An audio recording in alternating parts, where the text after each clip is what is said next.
ஸ்ரீசக்கர வரதாச்சாரியம் சுத்தசத்வ குருத்தமம் ஸ்ரீநிதிம் ராகவம் வந்தே ஹியபார கருணாகரம். கவசம் கனெக்ட் நேயர்களுக்கு நமஸ்காரம். பெரியாழ்வார் திருமொழி 2ஆம் பத்து 6ஆம் திருமொழியின் 3வது பாசுரத்தை இன்றைய தினம் நாம் அனுபவிக்க உள்ளோம். நாம் அப்படியே மானசீகமாக ஆயர்பாடியை சென்று அடைகிறோம்.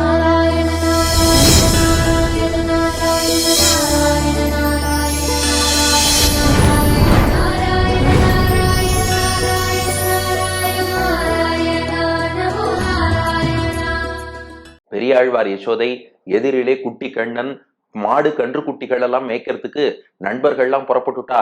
நானும் போவேங்கிறான். இவனை கொஞ்சம் இழுத்து பிடிக்கணும். மேற்கொண்டு அவனுக்கு தலையில கொண்டை போட்டிருக்கோம், அதுல பூவெல்லாம் சூட்டணும். அதுக்கு கொஞ்சம் காலம் தாழ்த்த பெரியாழ்வார் யசோதை என்ன பண்றா, அதே காக்காயை மறுபடியும் கூப்பிட்டு, போன அக்காக்காய் பதிகத்துல கூப்பிட்டு அதே காக்காயை கூப்பிட்டு, பாரு கிருஷ்ணன் மாடு மேய்க்க போகணுங்கிறான், நீ கோல் கொண்டு வா, காக்காயை குச்சி கொண்டு வர சொல்றாப்புல சொல்லி காலந்தாழ்த்தி கொண்டிருக்கிறாள் பெரியாழ்வார் யசோதை. நாமும் அப்படித்தான் கொஞ்சம் காலந்தாழ்த்தி கிருஷ்ணனை இழுத்து பிடிச்சுன்னு இருக்கோம். இதுல கடந்த 2ஆம் பாட்டுல பாருக்காகமே, நீ 4 இடம் போகலன்னு நினைக்காத, இவனை விட்டா இவன் 10 இடம் போவான். கொங்கும் குழந்தையும் கோட்டியூரும் பேரும் எங்கும் திரிந்து விளையாடும் என் மகன்.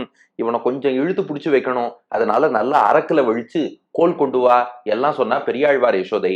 உடனே காகம் பெரியாழ்வார் யசோதையிட்ட கேட்டுதான், ஒரு நிமிஷம், சாமானிய குழந்தையா இருந்ததுன்னா அது மாடு மேய்க்கிறதுக்கு கையில கோல் வேணும், கொண்டு வந்து கொடுக்கணும்.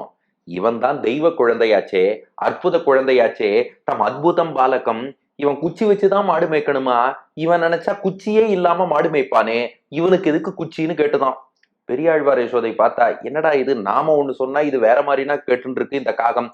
பெரியாழ்வார் யசோதை சொன்னா, அதோ பாரு காகமே, மாடு மேய்க்கிறதுக்கு மட்டும் இல்ல, எங்க கிருஷ்ணன் வெளியில போனாலே இவனுக்கு ஆபத்து விளைவிக்கிறதுக்குன்னு யாராவது துஷ்டர்கள் அசுரர்கள் வந்துட்டே இருக்கா. கையில ஒரு குச்சி இருந்தா அதை வச்சு அவளெல்லாம் ஒரு கை பார்த்துடுவான் இல்லையா, ஒரு கல்லுல 2 மாங்காங்கிற மாதிரி. ஒரு புறம் அந்த குச்சியால மாடு கன்று குட்டிகளையும் மேய்ப்பான், இன்னொரு புறம் துஷ்டர்களையும் அழிப்பான். காகம் கேட்டுதான், இந்த குழந்தைக்கு தீங்கு விளைவிக்க யார் வரப்போறா அப்படின்னு கேட்டுது. பெரியாழ்வார் யசோதை பதில் சொல்றா. அதுதான் 3வது பாசுரம். ஆக கிருஷ்ணன் கையில குச்சி இருப்பதுங்கிறது கண்ணுக்குட்டியையும் மாடையும் மேய்க்க மட்டும் இல்ல, துஷ்டர்களை அழிக்க. யார் அந்த துஷ்டர்கள்? 3வது பாசுரம் பாருங்கள். கருத்திட்டு எதிர் நின்ற கஞ்சனை கொன்றான், பொறுத்திட்டு எதிர் வந்த புள்ளின் வாய் கீண்டான், நெறித்த குழல்களை நீங்க முன் ஓடி சிறுகன்று மேய்ப்பார்க்கு ஓர் கோல் கொண்டு வா, தேவ பிரானுக்கோர் கோல் கொண்டு வா. கருத்திட்டு எதிர் நின்ற கஞ்சனை கொன்றான், பொறுத்திட்டு எதிர் வந்த புள்ளின் வாய் கீண்டான், நெறித்த குழல்களை நீங்க முன் ஓடி சிறுகன்று மேய்ப்பார்க்கோர் கோல் கொண்டு வா, தேவ பிரானுக்கோர் கோல் கொண்டு வா. பெரியாழ்வார் யசோதை சொல்றா, இவனுக்கு யார் எதிரின்னு கேட்டியா? கம்சன் தான். அவனுடைய தாய் மாமா, அவனை பெற்ற தாயான தேவகிக்கு ஒண்ணு விட்ட சகோதரன் கம்சன்னு. அவன் ரொம்ப நாளா கர்வம் கட்டின்னு இருக்கான். அந்த அசரீரி சொன்னது பாருங்க, தேவகிக்கு பிறக்க போகிற 8வது குழந்தை தான் உனக்கு யமன்றது.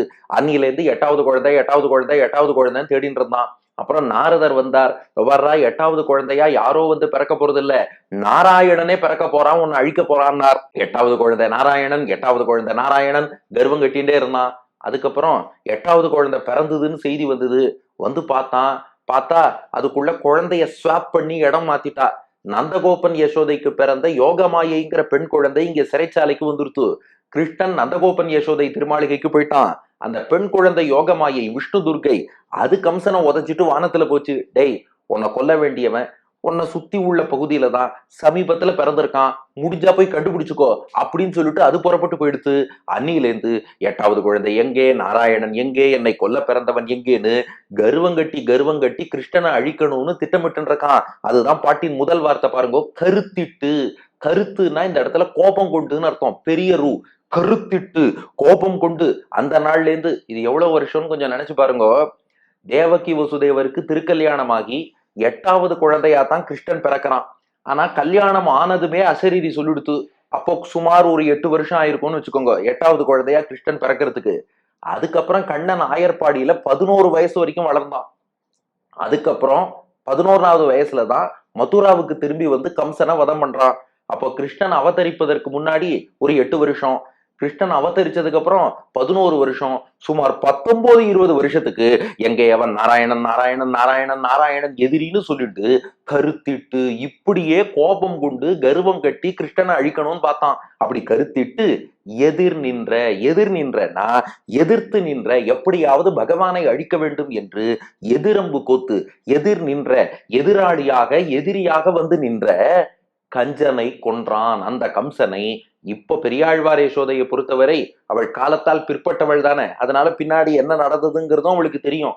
கண்ணனை தன் 3 வயது குழந்தையாக அனுபவித்து பாடுகிறாள். ஏன்னா அது ஒரு டவுட் நிறைய பேருக்கு வந்துடும். கிருஷ்ணனுக்கு இப்ப 3 வயசுன்னு தானே சொன்னேன், அதுக்குள்ள கம்சவதம் எப்படி வந்ததுன்னா இது அந்த யசோதை பாடல, இது பெரியாழ்வார் யசோதையின் அனுபவம்ங்கிறத கொஞ்சம் அப்படியே ஞாபகம் வச்சுக்கோங்க.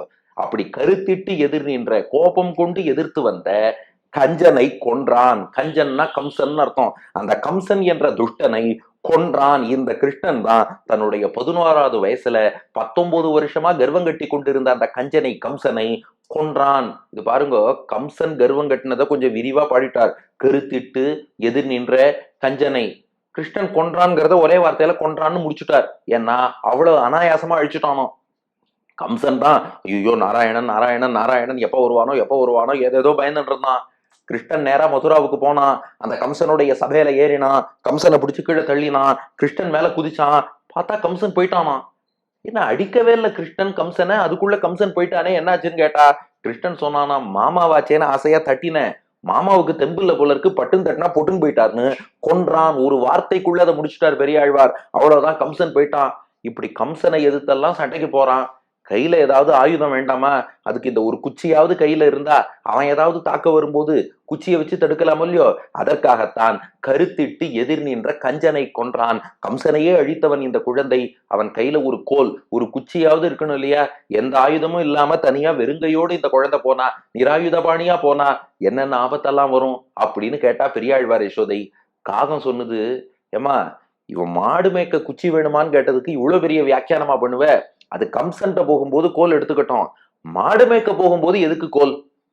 அதைத்தானே நான் கேட்டேன். எதிரிட்ட சண்டை போடும் போது ஆயுதத்தோட தான் போகணும், சாமான்யமா மாடு மேய்க்கும் போது இந்த குழந்தைக்கு குச்சி தேவையில்லைன்னு சொன்னேன் அப்படின்னு தான் காகம். பெரியாழ்வார் யசோதை பதில் சொன்னா, அப்படி இல்ல, இவன் மாடு மேய்க்க போகும்போதும் ஆபத்து வருது. பகாசுரன்னு கொக்கு வடிவிலான அசுரன், கிருஷ்ணன் மாடு மேய்க்கத்தான் போனான். அப்ப திடீர்னு வந்து கிருஷ்ணனை விழுங்கிட்டானே, அப்ப அவனை அடிக்கிறதுக்காவது ஒரு குச்சி வேண்டாமா? அதான் பாட்டின் 2வது அடி பாருங்கள். பொறுத்திட்டு எதிர் வந்த புள்ளின் வாய் கீண்டான். பொறுத்திட்டுனா பொறுமையாக இருந்து, பொறுத்து கொண்டுன்னு அர்த்தம். பகாசுரன்னு கொக்கு வடிவிலான அசுரன், கைலாச மலையை ரெக்க கட்டி பறந்து வருவது போல அவ்வளவு வெளுப்பான கொக்கு. அந்த கொக்கு கிருஷ்ணனை விழுங்க வந்தது. எங்க கிருஷ்ணன் என்னடா, நான் எப்போதுமே பொறுமைசாலி, ஒருத்தர் யாரு என்னன்னு தெரியாம நேரா அடிக்க மாட்டான். பொறுத்திட்டு பொறுமையாக நின்றான். எதிர் வந்த, அங்க பாருங்க, கம்சனுக்கு எதிர் நின்ற, இந்த பறவை பகாசுரனுக்கு எதிர் வந்த. என்ன வேறுபாடுனா, கம்சனுக்கு தானா கிருஷ்ணன் கிட்ட வரத்துக்கு பயம். எதிர் நின்ற, அவன் எதிர்த்து கொண்டு ஒரு இடமா நின்னுட்டான். ஆனா இந்த பகாசுரன் இருக்கானே, கிருஷ்ணன் அவன் பாட்டுக்கு மாடு மேய்க்க போயிட்டு இருக்கான். எதிர் வந்த, எதிர்த்து கொண்டு எதிர்ல அவனே வந்தான். ஆனாலும் கிருஷ்ணன், ஏதோ பறவை வந்திருக்கு, அது பாட்டுக்கு போகட்டும் அப்படின்னு பொறுத்திட்டு எதிர் வந்த கிருஷ்ணன் பொறுமையாகத்தான் இருந்தான். ஆனா எதிரில வந்த அந்த பறவை என்ன பண்ணிடுத்து, கிருஷ்ணன் அப்படியே விழுங்கிடுத்து. அந்த பகாசுரன் கொக்கின் வயத்துக்குள்ளேயே கிருஷ்ணன் போயிட்டான். அதுக்கப்புறம் என்ன பண்ணான், தன் திருமேனி வெப்பத்தை அதிகரித்தான். கொக்கால அந்த ஹீட் வெப்பத்தை தாங்க முடியல, கிருஷ்ணனை வெளியே உமிழ பார்த்தது. அப்போ புள்ளின் வாய் கீண்டான். இது அப்படியே ஆண்டாள் நாச்சியார் திருப்பாவை 13ஆம் பாட்டுல புள்ளின் வாய் கீண்டானைன்னா பாருங்க, அந்த வார்த்தை அப்படியே திருத்தகப்பனார் பெரியாழ்வார் பயன்படுத்தி இருக்கார். புள்ளின் வாய் கீண்டான். புள் என்றால் பறவை, இங்கே கொக்கு என்னும் பறவை வடிவில் வந்த பகாசுரன். புள்ளின், அந்த பறவையினுடைய வாய், அதன் வாயை, அதன் அலகுகளை கீண்டான்னா கிழித்தான்னு அர்த்தம். அப்ப பொறுத்திட்டு முதல்ல பொறுமையா காத்திருந்தான். எதிர்த்து வந்தது அந்த கொக்கு, கிருஷ்ணனை விழுங்கெடுத்து. அதுக்கப்புறம் புள்ளின் வாய் கீண்டான், அந்த கொக்கினுடைய வாயை கிழித்தான். நினைச்சு பாருக்காகமே, அவன் கையில ஒரு கோல் இருந்ததுன்னா அந்த கொக்கு விழுங்க பார்க்கும்போது கோலால ஒரு தட்டு தட்டி கொக்க விரட்டி இருக்கலாம் இல்லையா? அப்ப கிருஷ்ணனுக்கு கண்ணுக்குட்டி மேய்க்கன்னு மட்டும் இல்ல, கம்சனை அடிக்கிறதுக்கும் குச்சி தேவை. அந்த பகாசுரன் போன்ற அசுரர்கள் தேடி வராளே, அவளை விரட்டுறதுக்கும் ஒரு குச்சி தேவை. அதனாலதான் கோல் கொண்டு வா என்று சொல்கிறேன். கருத்திட்டு எதிர் நின்ற கஞ்சனை கொன்றான், பொறுத்திட்டு எதிர் வந்த புள்ளின் வாய் கீண்டான். இப்ப காகம் சொன்னதான், அதுக்கு நான் தான் கோல் கொண்டு வரணும்னு தேவையில்லை. காட்டுல நிறைய மூங்கில் கழி, அந்த கழி இதெல்லாம் இருக்கும். ஏதோ ஒரு ஆபத்துனா எடுத்து சண்டை போட வேண்டியதான். அதுவும் தீராதுன்னா கீழே எத்தனை கற்கள் கிடைக்கும், கல் எடுத்து அடிக்க வேண்டியதான்.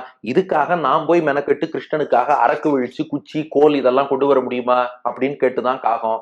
பெரியாழ்வார் யசோதை சொன்னா, காகமே நீ பாட்டை ஒழுங்காவே புரிஞ்சுக்கல. நான் என்ன சொன்னேன், ஒரு கல்லுல ரெண்டு மாங்காய், 2 in 1. ஒரு பக்கம் கன்று குட்டி மேய்க்கவும் பயன்படணும், இன்னொரு பக்கம் அசுரர்களை அழிக்கவும் பயன்படணும். ரெண்டுக்கும் பயன்படுவதுன்னா அது கோல் தான். இப்ப கண்ணுக்குட்டியை மேய்க்கிறதுக்கு யாராவது கல் எடுத்து அடிக்க முடியுமா, இல்ல மூங்கில் கழி அந்த கழியெல்லாம் தூக்கின்னு வர முடியுமா? கண்ணுக்கு ஏற்றபடி மெல்லிய கோலைத்தான் கொண்டு வர வேண்டும். அதே சமயம் யாராவது எதிரி வந்தாலும் விரட்டுறதுக்கு அதை பயன்படுத்திக்கலாம். அப்படித்தானே நான் கேட்டேன்.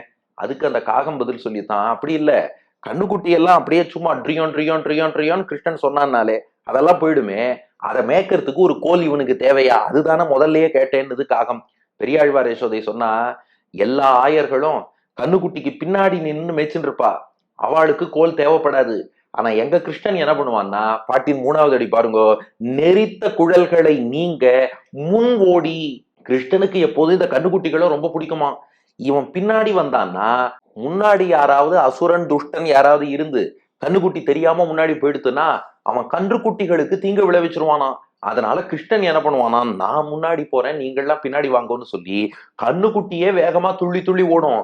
இவன் அதை விட வேகமா துள்ளி துள்ளி ஓடி இவன் முன்னாடி போவான், இவன் பின்னாடிதான் கண்ணுக்குட்டிகள் வரணும்பா. அப்ப கண்ணுக்குட்டி எல்லாம் ஒரு நிமிஷம் நில்லுங்கோ அப்படின்னு காட்டணும்னா அதுக்கு ஒரு கோல் தேவையில்லையா? பின்னாடியில இருந்து மேய்ச்சின்னு இருக்கவன் அப்படியே பாட்டு பாடிட்டு குழல் ஊதிட்டு போயிடலாம். ஆனா இவன் முன்னாடி போய் மேய்க்கிறானே, கையில ஒரு கோல் வேண்டாமா? அதான் எப்படி போவானா, நெறித்த குழல்களை நீங்க, நெறித்தனா அடர்த்தியாக இருக்கக்கூடியன்னு அர்த்தம். நெறித்த அடர்த்தியா இருக்கக்கூடிய நெறித்த குழல்களை, குழல்னா அவனுடைய கேசபாசம், அவனுடைய ஹேர் ஸ்டைல்னு அர்த்தம். நெறித்த குழல்களை நீங்க. யசோதை இப்பதான் என்ன பண்ணிருக்கா, கிருஷ்ணனுக்கு குழல் வாரி நன்னா பின்னி விட்டு அழகா கொண்டையெல்லாம் போட்டிருக்கா. ஆனா நீங்க நான் அதெல்லாம் கலையும்படி இவன் ஒரு ஓட்டம் ஓடுவான், நான் கண்ணுக்குட்டியை முந்தின்னு ஓடுறேன்னு. நெறித்த குழல்களை, அந்த அடர்த்தியா இருக்கக்கூடிய கேசபாசம் எல்லாம் நீங்க அப்படியே செதறி கலைஞ்சு போயிடும். அப்படி கலையும்படியாக முன் ஓடி, ஓடி போவான். எப்படி? முன் ஓடி, எல்லா கன்றுக்குட்டிகளுக்கும் முன்னாடி நான் ஓடுறேன்னு சொல்லி இவன் முன்னாடி ஓடிடுவான். அப்படி ஓடி போய் சிறுகன்று மெய்ப்பார்க்கோர் கோல் கொண்டு வா. சிறு கன்று, கன்றுக்குட்டின்னு சொன்னாலே சின்ன மாடுன்னு தான் அர்த்தம். சிறு கன்றுன்னு சொல்லியாச்சுன்னா ரொம்ப ரொம்ப இளமையான கன்று. இளங்கன்று பயமறியாதும்பா, அதுவே கொஞ்சம் துள்ளி துள்ளி தான் ஓடும். அப்ப அதை கண்ட்ரோல் பண்ணணும்னா கையில குச்சி இல்லாம வேலைக்கு ஆகாது. கிருஷ்ணன் எப்படி வேணாலும் பண்ணலாம், ஆனாலும் இவன் கையில ஒரு குச்சியை பார்த்தாதான் அந்த சிறுகன்றுகளுக்கும் கொஞ்சம் பயம் இருக்கும். அதனால சிறுகன்று மெய்ப்பார்க்கு. அப்படி சின்ன சின்ன கண்ணுக்குட்டிகளை மேய்க்கிறானே கிருஷ்ணன், அவனுக்கும் 3 வயசு. அதனால மேய்க்கிற கண்ணுக்குட்டியும் அவனை போலவே சின்ன கண்ணுக்குட்டியா இருக்கும். அந்த சிறுகன்று மெய்ப்பார்க்கு ஓர் கோல் கொண்டு வா. ஏ காகமே நீ கோல் கொண்டு வா. உடனே காகம் கேட்டுதான், எனக்கு ஒரே ஒரு சந்தேகம். இப்ப இவன் பாட்டுக்கு மாடுதானே மேய்ச்சிட்டு இருக்கான், எதுக்கு கம்சனோ பகாசுரனோ இவன் அடிக்க வரணும்? நீ என்னமோ கருத்திட்டு எதிர் நின்ற கஞ்சனை கொன்றான், பொறுத்திட்டு எதிர் வந்த புள்ளின் வாய் கிண்டான்ங்கிற, இந்த குழந்தை எதுக்கு அவள்லாம் அடிக்க வரணும்? அதுக்கு பெரியாழ்வார் யசோதை சொன்னா, என் குழந்தை சாதுதான். என்ன பிரச்சனைனா, தேவபிரானுக்கு ஓர் கோல் கொண்டு வா. தேவபிரான்னா தேவர்களுக்கெல்லாம் பேருதவி செய்பவன் அர்த்தம். தேவர்னா வானத்தில் உள்ள இந்திரன் சந்திரன் உள்ளிட்ட தேவர்கள். பிரான் என்றால் பேருதவி செய்பவர். தேவ பிரான், அந்த தேவர்கள்லாம் ஏதோ ஓரளவு நல்லவாளா இருக்காளே, அவளுக்கு பிரான் உதவி செய்வோன்னு சொல்லி இவன் நல்லது பண்ணிடுறான். அந்த தேவர்களுக்கு எதிரிகள் அசுரர்கள். அந்த அசுரர்களுக்கெல்லாம் பொறாம வந்துடுறது. இவன் எப்படி தேவர்களுக்கு அனுகிரகம் பண்ணா, இவனை பழிவாங்கிறேன்னு. இது பாருங்க மாமுனிகள் பண்ண வியாக்கியானம். இவன் தேவ பிரானாக இருப்பதாலே, இவன் நல்லவர்களுக்கு நன்மை செய்வதாலே அது தீயவர்களான அசுரர்களுக்கு பிடிக்காம இவனுக்கு தீங்கிழைக்கணும்னு இப்படி வந்து பண்ணிட்டு இருக்கா. அதனால ஒரு கோல் கொண்டு வா, தேவ பிரானுக்கு ஒரு கோல் கொண்டு வா என்று சொல்கிறாள். அதுதான் இந்த 3வது பாசுரம். கருத்திட்டு எதிர் நின்ற கஞ்சனை கொன்றான், பொறுத்திட்டு எதிர் வந்த புள்ளின் வாய் கீண்டான், நெறித்த குழல்களை நீங்க முன் ஓடி சிறுகன்று மெய்ப்பார்க்கு ஓர் கோல் கொண்டு வா. தேவ பிரானுக்கோர் கோல் கொண்டு வா. கருத்திட்டு எதிர் நின்ற கஞ்சனை கொன்றான், பொறுத்திட்டு எதிர் வந்த புள்ளின் வாய் கீண்டான், நெறித்த குழல்களை நீங்க முன் ஓடி சிறுகன்று மெய்ப்பார்க்கோர் கோல் கொண்டு வா. தேவபிரானுக்கோர் கோல் கொண்டு வா. பல்லாண்டுகளாக கோபத்தோடு எதிர்த்து நின்ற கம்சனை அழித்தொழித்தான். அந்த பகாசுரன்கிற கொக்கு தன்னை தாக்க வரும் வரை பொறுமையாக நின்று அதன் பின் அவன் வாயையும் கிழித்தான். தன்னுடைய அடர்த்தியான கேசபாசமெல்லாம் கலைந்து போகும்படி சின்ன சின்ன கண்ணுக்குட்டிக்கு முன்னாடி போய் அதெல்லாம் மேய்க்கிறான். அப்படிப்பட்ட கிருஷ்ணன் தேவர்களுக்கு பேருதவி செய்யும் சர்வேஸ்வரன், அவனுக்காக கோல் கொண்டு வா காகமே என்பது இந்த பாசுரத்துக்கான திரண்ட பொருள். அடியன் வழங்கும் ஆங்கில வடிவம். The Lord destroyed Kamsa, who was grudging against him for a long time. The same Lord waited patiently and tore open the beaks of the crane. The same Lord runs in front of small calves with disheveled locks of hair. O crow, bring a stick for this Krishna, for him to rear cows. O crow, bring a stick for this Lord, who is doing a lot of favor to the devas என்பது இதற்கான ஆங்கில வடிவம். இப்படி காகத்திட்ட சொல்லிட்டா உடனே காகம் சொன்னுதான், நீ பாரு குழல் வாரணும்னு சொன்ன உதவி செஞ்சுட்டேன், ஆனா என்னதான் இருந்தாலும் இந்த கோல் கொண்டு வா இதெல்லாம் போய் நான் தான் கொண்டு வரணுமான்னு எனக்கு கொஞ்சம் யோஜனையா இருக்கு. நீ என்னதான் சொன்னாலும் என் மனசு இதை ஒத்துக்க மாட்டேங்கிறதுன்னு சொன்னது. உடனே பெரியாழ்வார் யசோதை சொல்றாது, பாரு கிருஷ்ணனுக்கும் எனக்கும் சரி, எங்க 2 பேருக்குமே அமைதியா பேசினா சரின்னு ஒத்துருவோம். அமைதியா பேசி ஒத்துக்கலைன்னா எங்க கிருஷ்ணன் என்ன பண்ணுவான் தெரியுமா? அவன் அமைதியா பேசி பார்ப்பான், ஒத்துக்கலைன்னா அடுத்து ஒரு விஷயம் வச்சிருக்கான். என்னன்னு கேட்டது காகம். அதை அடுத்த பாசுரத்தில் காண்போம். பெரியாழ்வார் திருவடிகளே சரணம்.